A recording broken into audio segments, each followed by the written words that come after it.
Good morning, good afternoon, good evening, and welcome to IORadio with your hosts, Adam and Sal. Hi, everyone. So basically, we're going to do a follow-up show talking about what's been going on, but we're also going to do a theme show since something is happening in the crypto industry that relates directly to a major talking point that we have, which is number is going up. There's once again another big bull run, a pump of Bitcoin, and it's freaking everybody out. Everybody's saying this is a major endorsement of the legitimacy, blah, blah, blah, blah, blah. I just would like to apologize to everyone that I've been wrong this whole time, and clearly Bitcoin is here to stay. Yeah, number went up, so that just, I guess, negates all the other issues that we had, right? Pretty much. Yeah, we're gonna address that because that seems to be a recurring theme. Is hey, you have to be wrong about everything because there's still people out there apparently that are buying it because the number's going up. How's the Buttcoin subreddit doing, Adam? So pretty calm, not a lot of trolls or anything. Well, whenever the price of Bitcoin spikes, we get this just army of people coming over into the community that just say the same dumb stuff over and over and over. And it gets really frustrating. It just completely messes with the vibe of the community. And everybody loves to engage with these people, but then they become redundant super duper quickly. It's all of the same stuff. Number went up. See, how high does it have to get before you admit you're wrong? Blah blah. Don't you understand the good? And blah blah blah. How much is that? How much of that is like legitimate, and how much of that is an attempt to encourage fiat liquidity to enter the system? Do you think it's people that are trying to say, see, I told ya? Or is it that it's more calculated? You know, it's really, really hard to tell. I think that, at least on Reddit, it's a lot of petulant man-children that see this as their way to escape the status quo and get rich. And they fully bought into this premise that if they buy the right shit coin at the right time, they too can be just like Elon. Because we're all venture capitalists, right? Yeah. I mean, never mind the fact that everybody that they idolize was born rich from day one and had buku contacts and connections and venture capital at their fingertips. And that's what made them super rich. They weren't lucky. I mean, yeah. And what I don't understand is if the Winklevoss twins are telling you to buy something, like, why do you think they would give you a stock tip? Yeah. Like, wouldn't they just take that for themselves? Yeah. I mean, and if Bitcoin is a sure thing, yeah, why don't you just buy it and keep your mouth shut? Nobody, there's a lot of logic flaws in this whole scheme. Warren Buffett isn't going and telling his competition which stocks he thinks are a great value, right? Yeah. I mean, if you're buying into a company and you're making your money off of dividends, it really doesn't matter whether more or less people come. Now, if you're speculating on the price and you want to dump it on somebody, yes, that hype. Mm-hmm. So I would compare crypto because we one of our pet peeves is people comparing it to the stock market. It's not like the stock market. The closest it comes is the OTC, the penny stocks, which are often companies that really have no actual business model, but just their price can go up and down based on some hype. And that, everybody knows, don't mess with the OTC stuff. You'll get burned, unless you're an insider, and then it's kind of illegal what you're doing.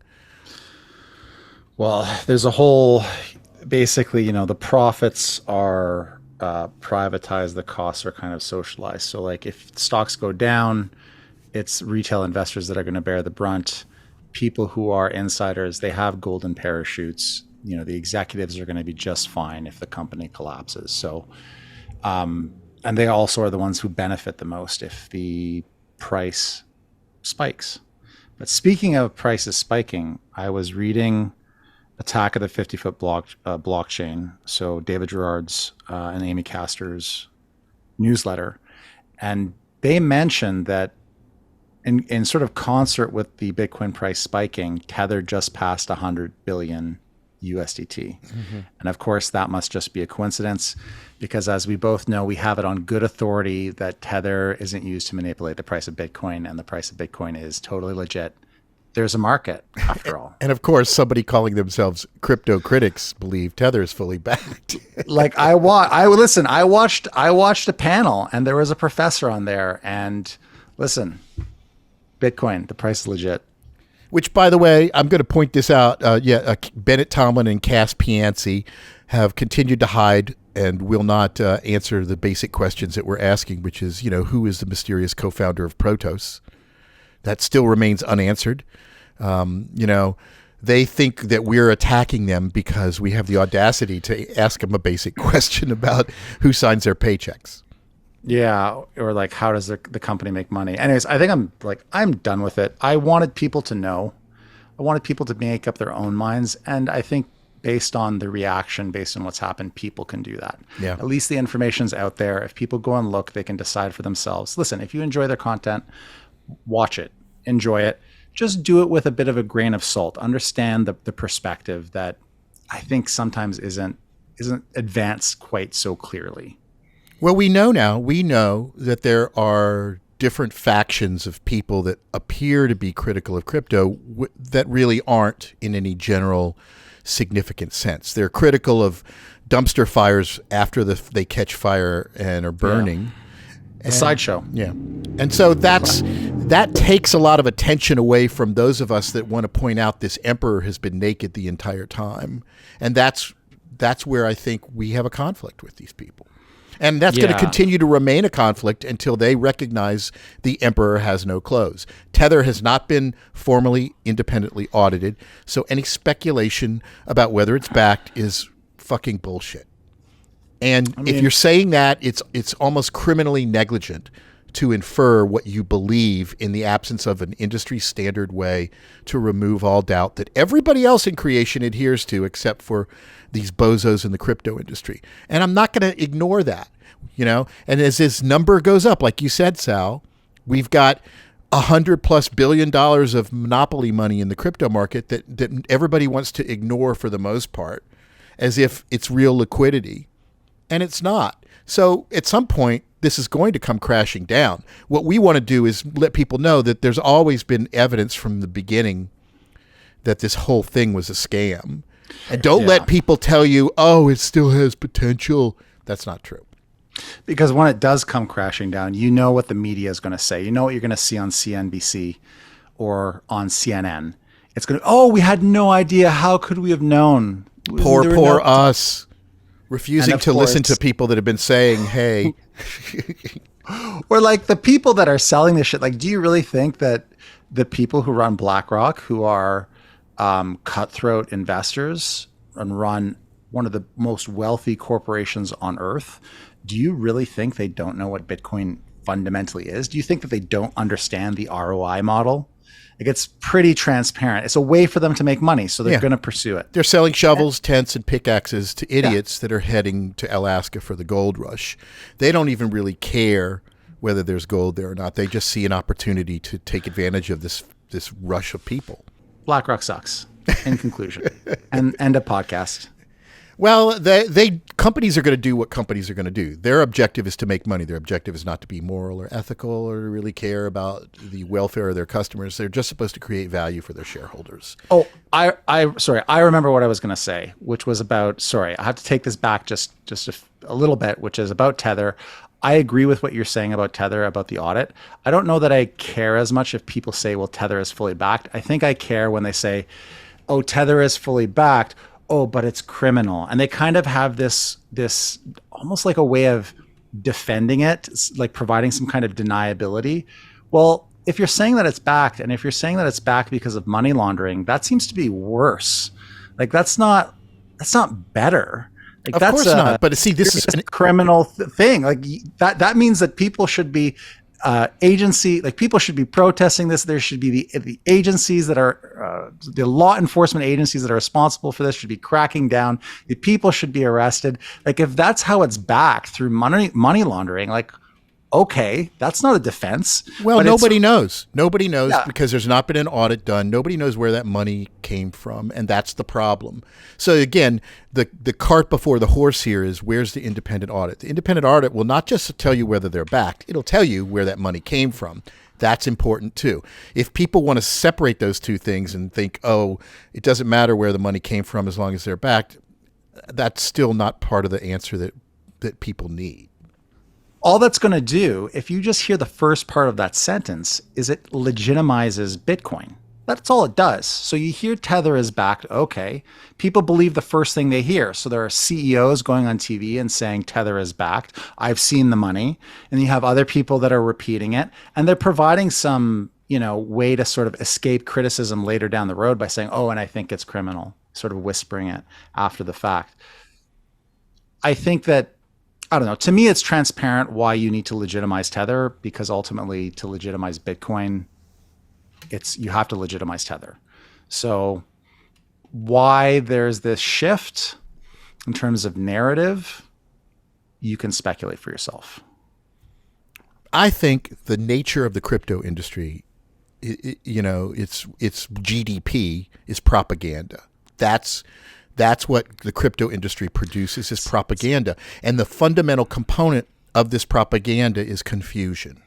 So the more complicated they can make things seem, the more technobabble they can confuse people by, the more weird ways they can, change the definition of standard words like liquidity or profits, the more they can kind of perpetuate the scam. And I think my approach to this is to keep it as simple as possible, because it really is simple. Tether makes this claim they're backed with liquidity. Where's the liquidity? Well, there's one way to know: an independent audit. Until they have the independent audit, it would be foolish to assume anything they're saying is the truth. Very simple. We don't need to know what they're backed with. We don't need to know who saw where, when. We don't even need to know who's in charge of Tether and where they live, or what the color of their headquarters door looks like, or any of that. It's super simple. Will they have a door? I don't know. But the point is, independent audit, that's all you need to know. Same thing with Bitcoin and blockchain. Right? It's not super complicated. You don't need to know about blockchain. You don't need to know about Merkle trees or cryptography or public or private keys. All you got to ask is, can you name one specific thing blockchain does that's better than existing non-blockchain technology? Simple. One simple question. I'll call it the ultimate crypto question. And 15 years later, nobody can answer that. It's still, oh, it's early, it has potential, or it's some vague abstraction. Again, those two little things, where's the money and where is the technology? One-line responses can make us all go away and make us all admit we were wrong. And we can't get that. Yeah. I just want to keep it simple. Yeah, and I like your comparison. I like this idea that really, and it's true, the means of production in crypto is propaganda. Mm-hmm. It's convincing people that there's actual value here. That's the only way you can get the money. So that's really what needs to happen. Yeah. Apple makes iPhones. Tesla makes car. Well, Tesla doesn't really even make cars. They create scenarios where they can get tax breaks. But so that's a bad example. But presumably, yeah. Apple makes phones, right? Bitcoin makes bullshit. Just creates propaganda. And the main way it does that is through employing people in the media through a complicated network of material conflicts of interest. I mean, it's part of this larger trend in the economy towards financialization. And we've seen it happen before. To me, Bitcoin and crypto, it's just a weaponization. It's like an end stage financial product or financialization, where there's no actual product. There's nothing valuable that's being created because there's nothing useful that's being created. And we see this with the shift of manufacturing that's happened over the last 40 or 50 years, where that's been pushed overseas because people can make more money by, paying laborers slave wages.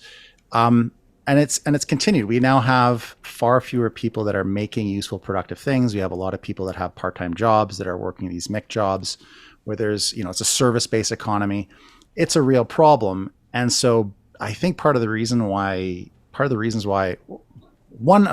why institutions find this stuff hard to reject or hard to analyze and say, okay, this is something we shouldn't be doing, is because it's part of this trend. It's useful. It helps people make a lot of money. It helps a very narrow segment of the population make a shit ton of money. And therefore, it's tolerated. Well, yeah, money makes the whole world go round. But we have to be careful that we don't get dragged into the bullshit, the piles of bullshit that these entities are creating. Like, for example, arguing over whether or not Bitcoin uses clean energy or not is a great example of the industry tricking people into arguing about something that is completely beside the point. They're setting the narrative, right? The point isn't what kind of energy Bitcoin uses and how much of it is clean and green or whatever. The point is, what does Bitcoin do in return for using that energy that anybody in the world really cares about? Nothing. So we constantly get sucked into these holes that they dig, where they just get you to fall into their little pit, and you're arguing about like what Bennett did when he criticized that study about Bitcoin's energy usage. He just dug a deep little hole about some kind of tiny aspect of the methodology, and then got a whole bunch of other people to argue with him about it, while ignoring the big picture that none of this shit does anything useful for society. And I think we have to be wary that we get sucked into those kind of traps, Yeah, I think it is. It's sort of classic disinformation as well, right? You want to avoid the actual analysis, the fundamental analysis, and that's what you see. That's what you see with all of these, media organizations. They have a story. Well, is Solana better than ICP? They won't have someone on that, or they'll very rarely have people on that are challenging the fundamentals. Right. Occasionally you see John Reed Stark, occasionally you see other people, but by and large, it's sort of presented as, oh, well, JRS says this, and hey, this crypto CEO says that. So the truth is somewhere in the middle. Yeah, and it's not. Yeah. So let's run through the main theme of the show, which is stupid crypto talking point number 2. One of the main ones, which is number go up. Everybody talks about the price of Bitcoin and related crypto keeps going up, and that somehow legitimizes this industry. So I have a standard set of rebuttals to that, and I'll just go over them and then we can elaborate on them. So the first element is whether the price of crypto goes up has absolutely no bearing on whether it's A, a long-term store of value, B, holds any intrinsic value or utility, and C, will return any value in the future. So one of the most important tenets of investing is the simple principle: past performance is not a guarantee of future returns. People in crypto seem willfully ignorant of this basic concept. They figure what goes up must go back up again. And so that is one element right there. Just because the price of crypto goes up does not validate it as a legitimate investment. We know this market is so heavily manipulated that the price it's published could be a function of a whole bunch of other stuff that has really nothing to do with whether this is an investment, right? Yeah. I mean, I'm really happy that you've gone through and done such rigorous work of figuring out exactly why all these people say this bullshit. But like at the end of the day, like who cares about the price? How is the price determined? What is it based on? Is it based on some product or service that's being sold? Is it based on revenue? No. It's popularity. Okay. Popularity is what drives the price. Why are we even here? Why are we even having this discussion? Like it's beyond absurd that anyone needs to talk about this. Like it's transparently obvious. Well, it is to you. It is to you and I, but we also have to assume that not everybody listening to this is as jaded as we are. I mean, like I don't even mean about the lay. Like I think a lot of lay people. You talk to Jackie Sawicki. She goes around and she talks to just regular people all the time. She explains Bitcoin and immediately say, well, that sounds like a Ponzi scheme. That sounds like a scam. I think people can recognize it, but what's surprising to me is the legitimation from institutions, from academics, from media personalities. I mean, it just seems totally unreal. And that's, like you said, that's what drives number go up ultimately. Aside from the fraud and manipulation. Yeah. and money. And of course, money is a motivating factor. I mean, let's face it. We live in a society where everything is measured in dollars. When a natural disaster occurs, it's measured in the amount of dollars in damage. It's funny that that's our yardstick now. So everything is numbers, and the bigger numbers are better. So that's why it appeals to people. But I'm trying to shine a little bit of a light as to why that's not necessarily a great metric, right?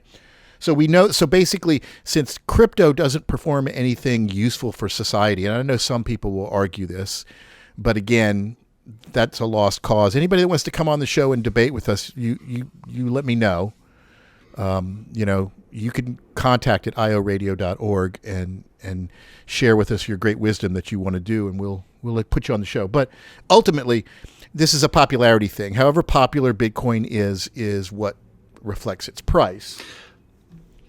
But no, because I go to coinmarketcap.com and ignore who it's owned by. And it tells me the price of Bitcoin is 69,000. So does it make sense to talk about that?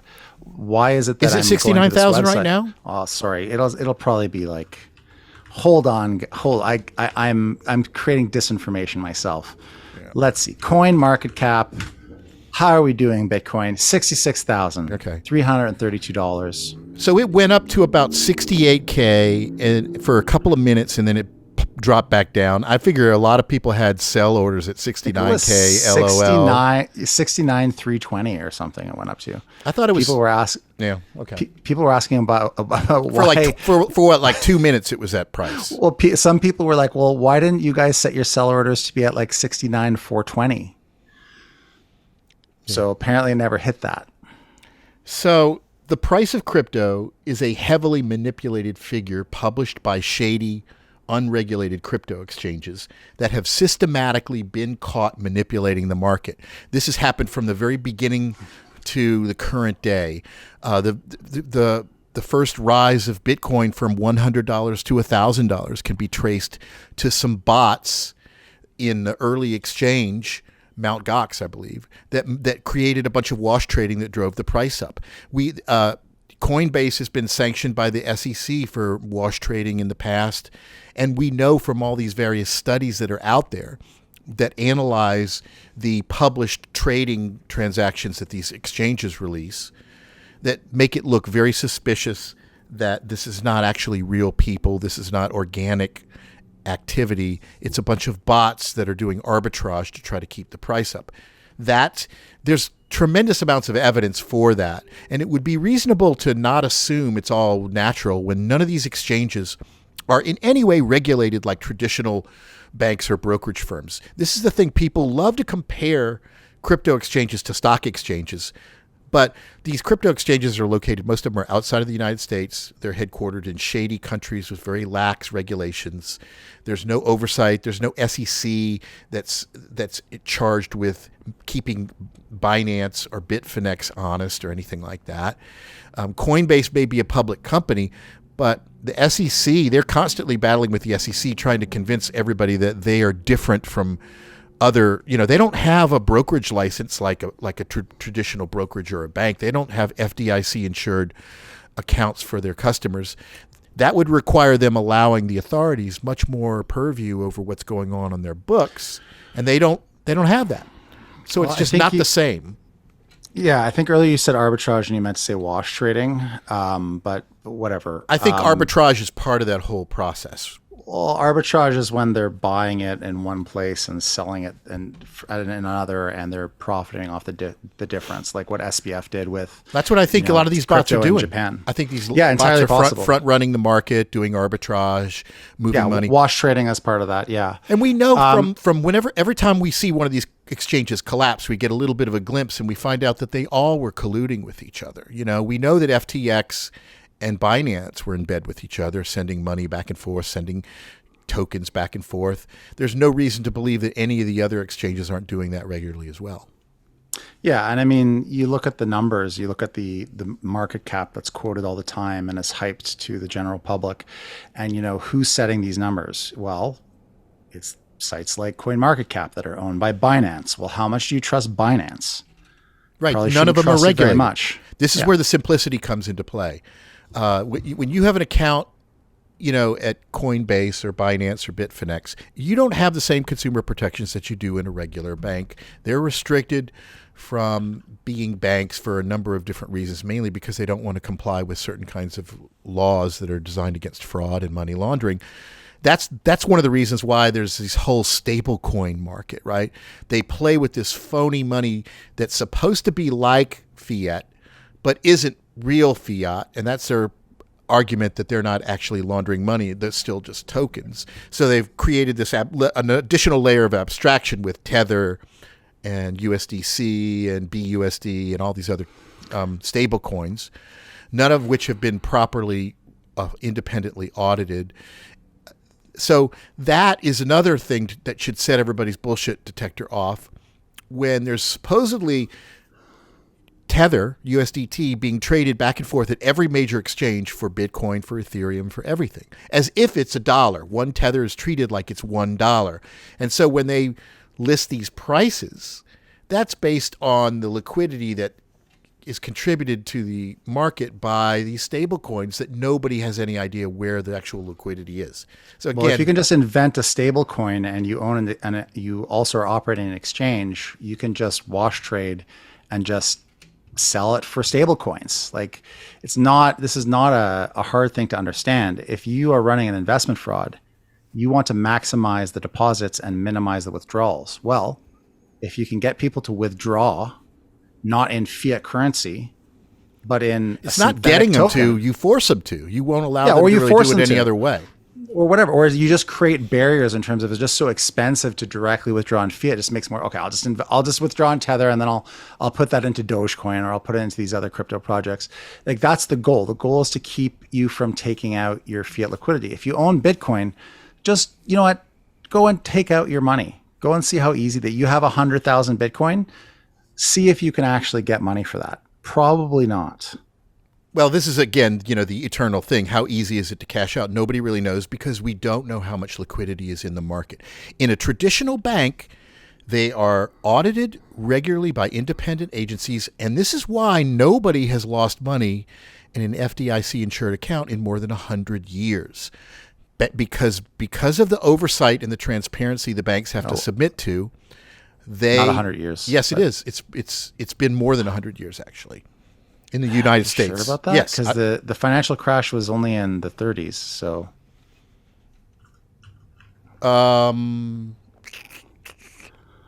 we need to fact check ourselves. Oh, you're right. Well, maybe I'm telling you, it's on the SEC 1933. site. 1933. Formed June 16. Federal Deposit Insurance Corporation was formed 1933. in June 16, okay, so 90 years. 90 years.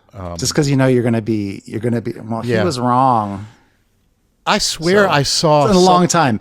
Many decades. I swear I saw something on the FDIC site that said something like that. Maybe it wasn't 100, maybe it was 90 or... But everyone makes mistakes, Adam. Okay, no, you're right. Absolutely. I want to be accurate, so I'll make sure that I don't say that. It won't, not 100 years. But we'll just edit it out. They'll never know. We don't know what we're talking about. In our lifetime, this has not really been an issue.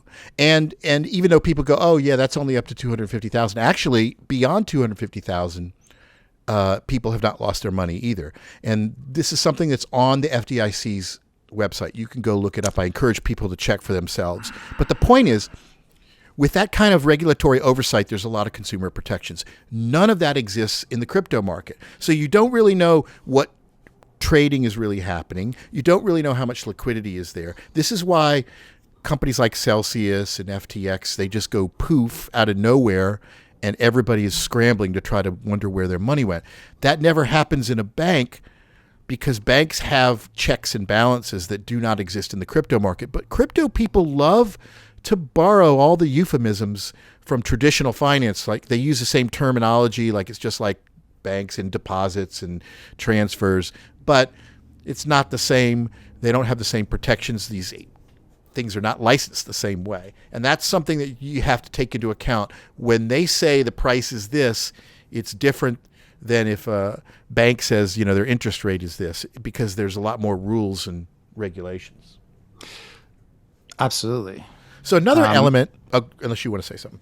I was just going to say, what else do we need to say? What else do we need to talk about about number go up? Because I think for our 3 viewers or 3 listeners, do they probably know this stuff already, but is there something else we've neglected to mention that Yes. we really should? We're only at 0.5 of 10 points. All right, let's go.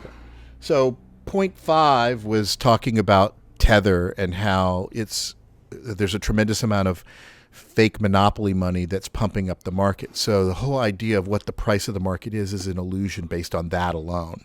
Okay. So the next element is a statement that I coined that's kind of a parody of not your keys, not your crypto, is not your fiat, not your value. Meaning, until you liquidate your crypto holdings, it's naive to assume you have a portfolio worth X amount of money. Again, going back to the way we talked about, there's huge differences between traditional stocks and banks, brokerage houses and banks, and the crypto industry. If I hold shares of a company, it's unlikely that company is going to go straight to zero or it's going to disappear. But that does happen quite often in the crypto industry. Everything just goes poof out of nowhere. So when you look at the value of your crypto portfolio, and let's say you bought Bitcoin at 40K and now it's 60K, right? You think you're up 50% or whatever. The truth of the matter is you're still down 100%, because until you actually sell, you have no profits, you have no gains. Now, crypto people have coined a new term for this called unrealized profits. No, it's not unrealized profits. You were out 100% until you sell. That's not a crypto term. That's just a term. Like if you have stock and it's gone up, you have unrealized. I have never heard that in the stock. Unrealized losses. I've never heard that I've never heard unrealized profits. But again, in the it's bank. adopting Right. terminology. But it's an improper term, and I see a lot of crypto people, refer to their portfolio as unrealized gains and unrealized profits. It's not as guaranteed that you can cash out. So that's another problem. Let's see what else. So another major issue, right, is just because you can make money in this industry, buying and selling crypto, that doesn't necessarily mean that's the best thing to do from an ethical or a moral standpoint, right? We know that the crypto industry enables a lot of other very nefarious industries, everything from human trafficking to child porn to cyber terrorism to the drug cartels to sanctions violations and all kinds of stuff, right? Because all of the criminals are dealing in crypto. And so by you playing the market and pretending that you're a little bit more legitimate, you provide cover for all of these dark markets. And I would argue that's unethical and it's immoral. And there are ways to make money, but I think it's not a good way to make money. Oh, I have an ethical question. Mm-hmm. So what if I'm running my token investment scam and I make like $100 million and I say, well, I want to legitimize my con. So I'm going to put 50 million. I'm going to take 50 million. I'm going to start a foundation. And this foundation is going to donate money to various causes that are related to digital technology, whatever. Stuff that's going to make me, reputationally, I can reputationally wash this fortune that I've made. Is it ethical to take money from that quote unquote foundation, that charitable foundation, if the money's been made by essentially selling a token to a greater fool? I think a lot of people argue over that. It's a philosophical question. What if I'm doing good work? Like I'm not a con artist. Maybe I'm trying to work against a con artist, but I'm going to take their money. Right. Does that legitimize that foundation? Does that actually contribute to the problem? Or is it the ends justify the means? Like I'm going to be doing work against these guys because I don't like them. Okay. I'm just curious what you think. You've restated the question twice. Do you want to restate it a third time before I can answer? I can go to like half a dozen if you want. Brevity is not my strong suit. We've established this, okay? Maybe we can make some sound effects, but no, I get your point.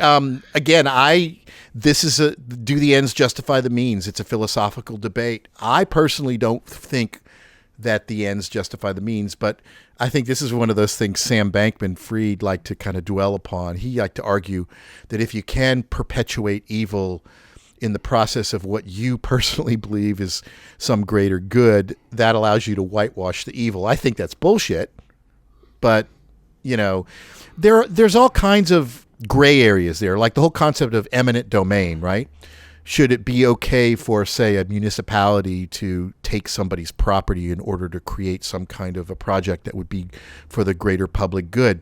I think you got to look at these things individually, but I think they should always be handled carefully. Okay, but crypto-wise, we're not talking about eminent domain. We're talking about crypto. What do I do? Do I take the Crypto Foundation money or not? I wouldn't. Right. But I could see some scenarios where, for example, as crypto gets bigger and as, some point Tether's going to be, the authorities are going to surround Tether like the Alamo.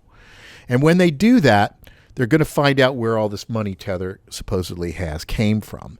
And when they find out that, say, 60% of it is from sanction violations like North Korea or the Mexican drug cartels, and they seize it, a lot of the public will probably go, oh, the ends justified the means there. Let's take all of this money from the drug cartels in North Korea, and the Iranians or whatever. Again, it's, some people are going to like it, some people aren't. Yeah, I guess this sort of also ties into if, let's say, this collapses, people get their heads out of their asses, they actually start to recognize this stuff for what it is, and they say, all right, listen, we had clawbacks for Madoff's Ponzi, we now need clawbacks for crypto. How far do those clawbacks go? If you took money from a crypto foundation that made their money from, again, profiting off of greater fools, profiting off of an investment fraud, should you have that money clawed back? Or is that enough of a separation that, okay, no, we're not going to claw that back. We're just going to claw back here.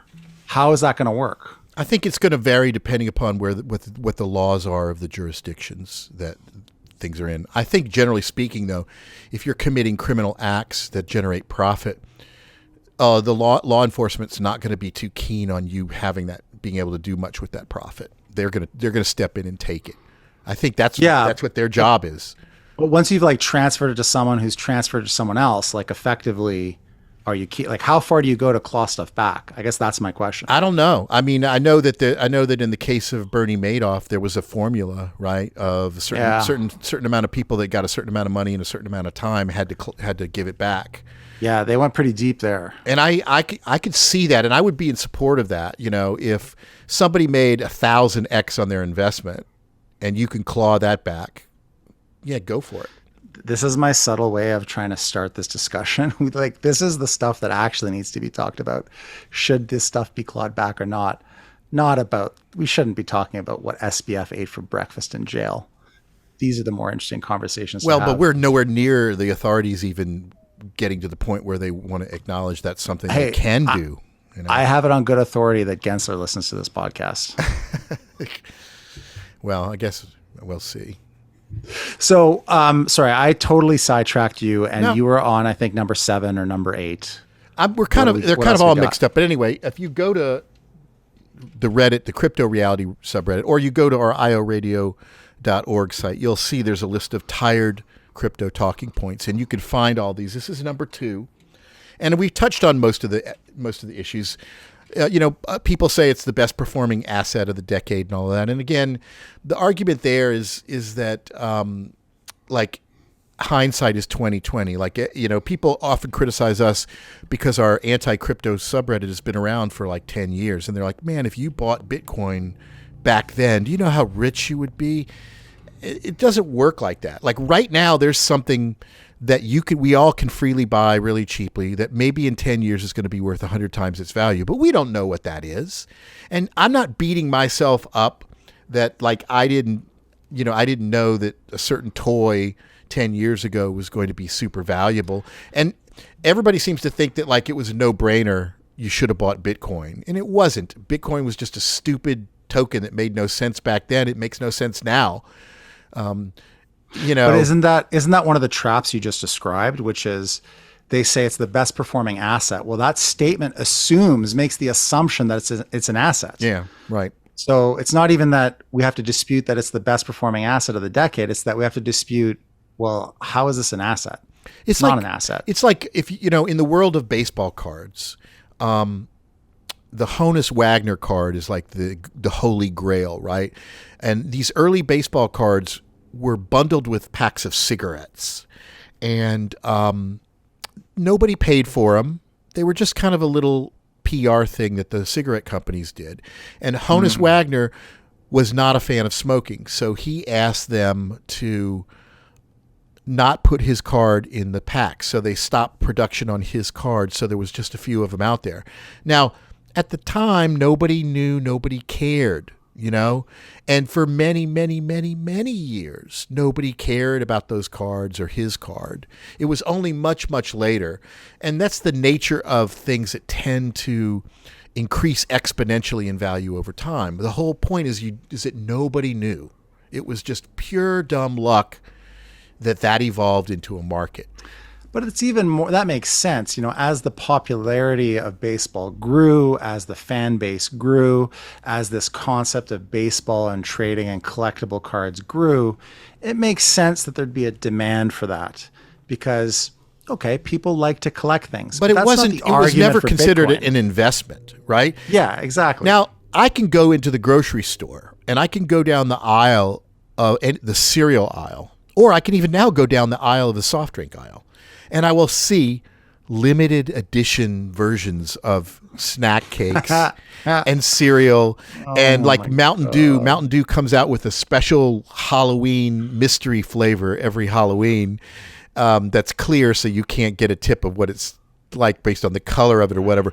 And it's entirely possible that there could be a certain cereal box. Maybe in the future, people will collect those things and attribute great value to them. They're certainly marketing them like they're limited edition collectibles, right? Yeah. And so nowadays, everybody's trying to turn things into a collectible. Well, hold on. How do you know what's going to go up 1,000x from now? You don't. I mean, that I think is an interesting discussion in itself that potentially has nothing to do with crypto. It's this idea that, listen, there are whales. There are people, they call them whales. They know this from gambling. I would argue the Las Vegas and the casino industry knew about these people first, but online games know about them. There are people that they have to, it's like hacking the human psyche. There's just some people that they have to collect things. They have to have all of this thing. And so it's almost exploitative. It's almost like targeting these people that have this cognitive issue. And they're saying, well, we can pump these guys for more money if we have a limited edition. Like, it seems extremely cynical. It's just another marketing tactic. So, you say this, and I'm thinking to myself, oh my God, we deserve to be extinct. Like, this is just such contrived bullshit. I mean, everybody, but usually these collectibles have to have some other material value to somebody beyond just it's collectible. Even the little Christmas villages.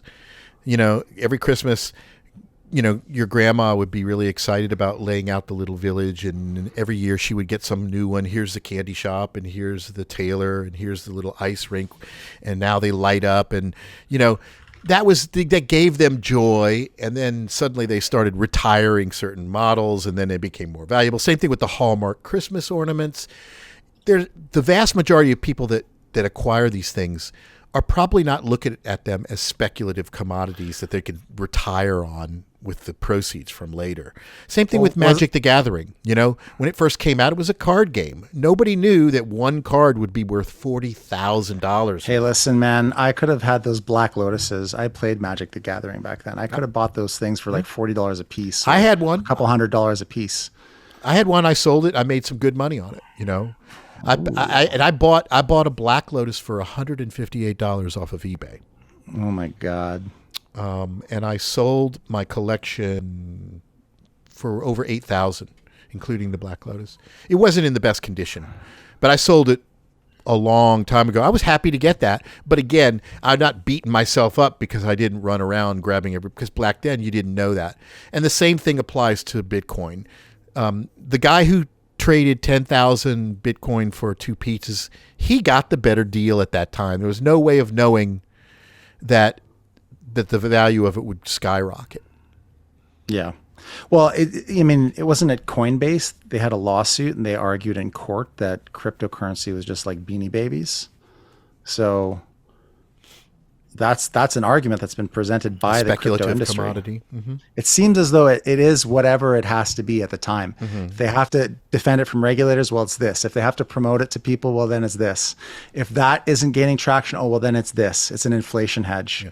It's X, it's Y, it's Z. It always changes. Yeah. And people just need to realize that the whatever somebody is telling you the price of Bitcoin is it's a function of shady, unregulated exchanges, and we don't really know if that's natural. Just like all the NFTs, the whole NFT market, everybody was convinced these NFTs were so valuable. Boy, that thing just collapsed.